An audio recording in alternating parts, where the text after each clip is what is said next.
The Adventures of Dipple, The Ring, the Trapdoor, and Various Other Inconveniences, by Josie Farrar. Narrated by Cameron Farrar. Some of the events, people, and places portrayed in this story are loosely based on historical or mythological events, people, and places.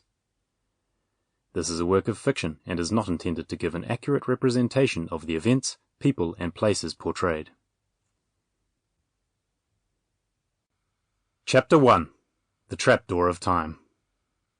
Oops, thought Dipple.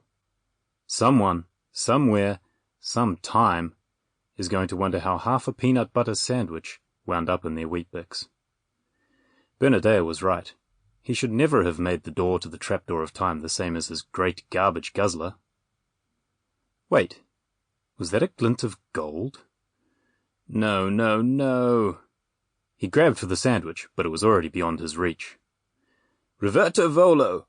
he cried as an afterthought, thrusting his hand at the place he had last seen the sandwich, but it was too late for the spell, too. Dragging the right arm sleeve of his robes back out of the churning vortex inside the Trapdoor of Time, he turned his gaze to his other hand and the finger where his wedding band should be. "Galloping goblins," he groaned.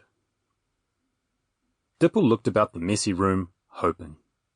It might still be here somewhere, he thought, though a sick feeling in his gut told him nothing else could have glittered that way as it fell into time. He stood still a moment longer before launching into a frantic search of the lab, dashing here and there, lifting his wizard's hat to peer under it, combing the drawers of his cabinet, prodding, poking, and probing among the jars, bottles, and boxes that cluttered the shelves lining the end wall of the lab, fanning the pages of his spellbook to make sure nothing had fallen inside. He emptied out his cauldron. The night sight potion would have to wait, almost toppling in as he stretched to scrabble his fingers over its inner depths. He even swept the floor to see if the ring would turn up amid the sweepings. All the while he muttered the same question over and over. "Where did I put it? Where did I put it?"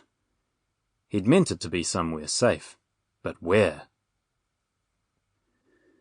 Dipple was shaking out his cloak, which he'd found puddled on the floor as he was sweeping, when at last it came to him.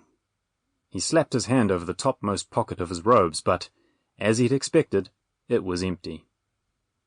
That pocket was where he'd put the sandwich, conveniently placed for a quick snack on the run. A short while later, he'd started experimenting on the night sight potion. The lab was cold and his ring felt a bit loose. He didn't want it falling into the potion and ruining the spell. Besides, if he lost the ring... Sample complete. Ready to continue?